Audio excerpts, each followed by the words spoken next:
Well, the first debate has been over a while, and I've been doing a little research.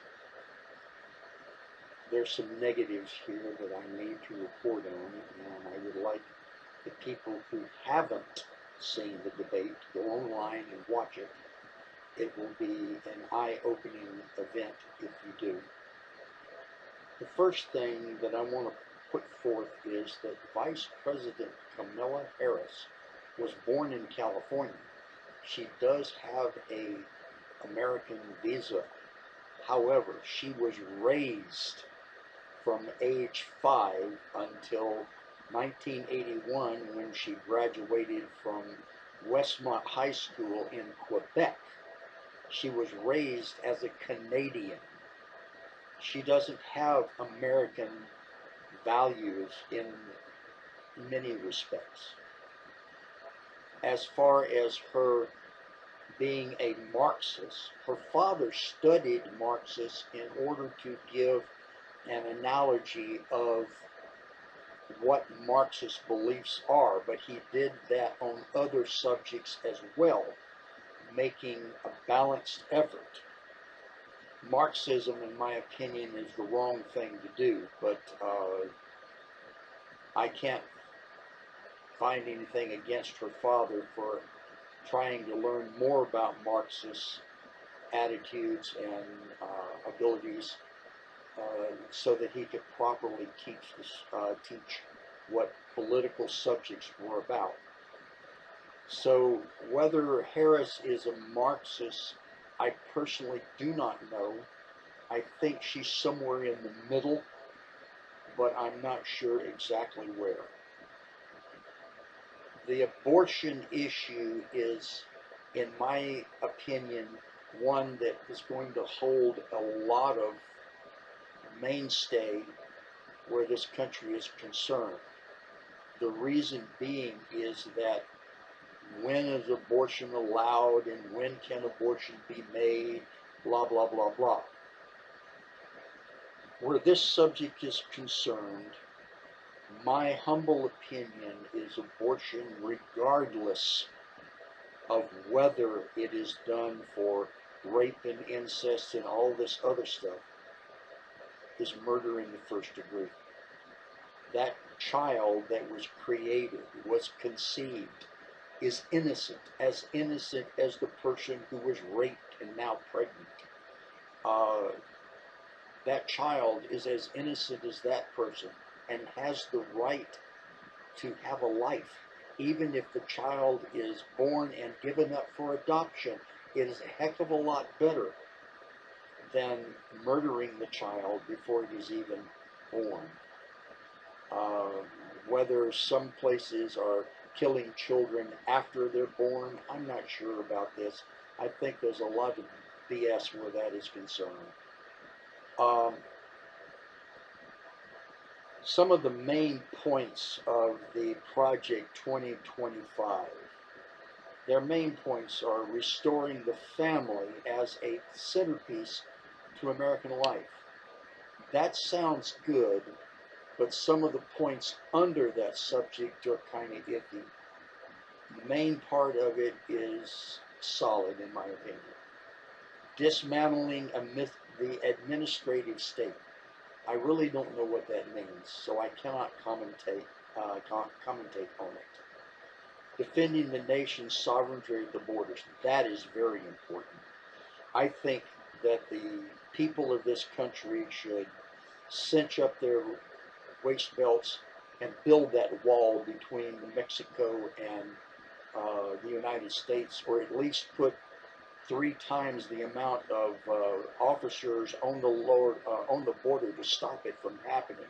Illegal crossings cause nothing but damage to the country because you really don't know who is involved in the crossing. So that point is very, very important to me and should be important to the majority of the people of this country.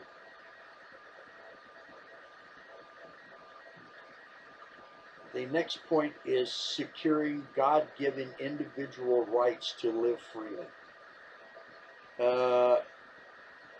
God-given rights to live freely comes with certain rules and regulations and restrictions.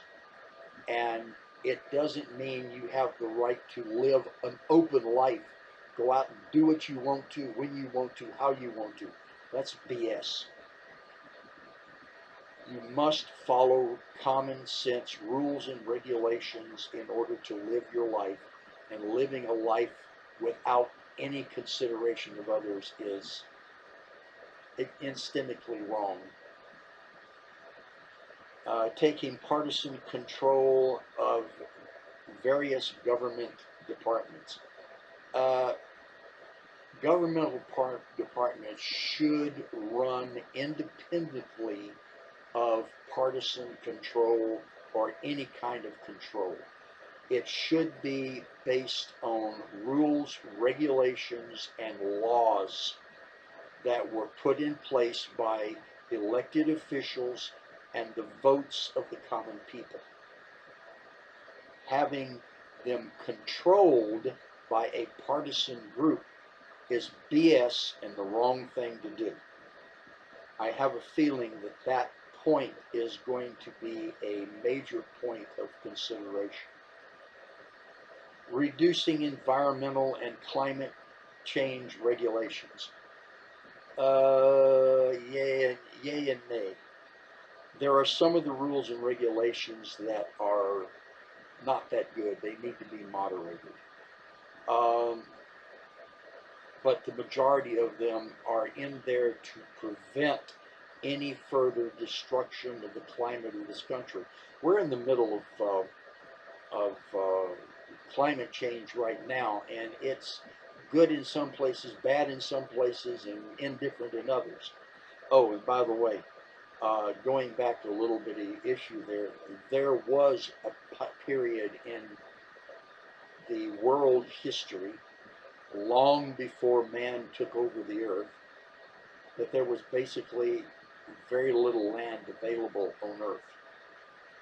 And this was because of a shift in the poles.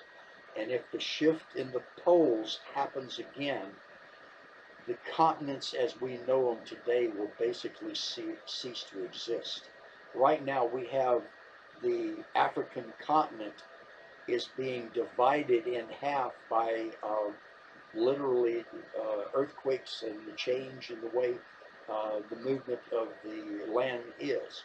And we have a complete crack going all up and down a good portion of the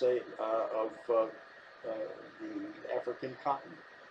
You have to be in contact with what is and is not the facts. And climate control regulations need to be put in place with an understanding of what damage it can do as opposed to what good it can do. Passing sweeping tax cuts. Tax cuts are good, but it is bad if you put them in the wrong place. Tax cuts must be put in a place where it benefits the majority of the people of this country. And I'm sorry if some of the most rich people in the world, tax cuts hurt them. The majority of the people come first. Limiting the U.S. role to NATO. NATO was put together by the countries after World War II in order to help govern certain aspects of world diplomacy. The United States has a major role in NATO and has funded greatly the NATO projects. And other countries have limited their funding. It needs to be equalized, yes, but it doesn't need to be equalized to a damaging point. And reducing the role needs to be taken into consideration and done slowly and correctly. Otherwise, it's going to screw it up, and we'll have another world war, which is heading our way anyhow. But that's beside the point. I feel that President Trump would make a good president of the United States. But his rhetoric in this last debate needs to be calmed down. He needs to stay on the points and answer the questions, which he's not answering fully. He's giving a partial answer and then migrating into another subject. That shouldn't be allowed. He needs to stay on point, answer the point to the best of his ability, and go on from there. Harris, on the other hand, I have a feeling she may make a good president, but I don't know. It's the way she was raised in another country, looking at aspects from another country's point of view. She's not looking at American points of view, in my opinion. She's looking at the way she sees America should be. And I have a feeling that she'll make an iffy president at the most. I have not heard very much from the vice president candidates, but as I say, both of them are wishy-washy to this point, and they need to make themselves a lot clearer than they have been. Well, that's all I got to say so far. This is Charles Day speaking. Have a nice day. Thank you.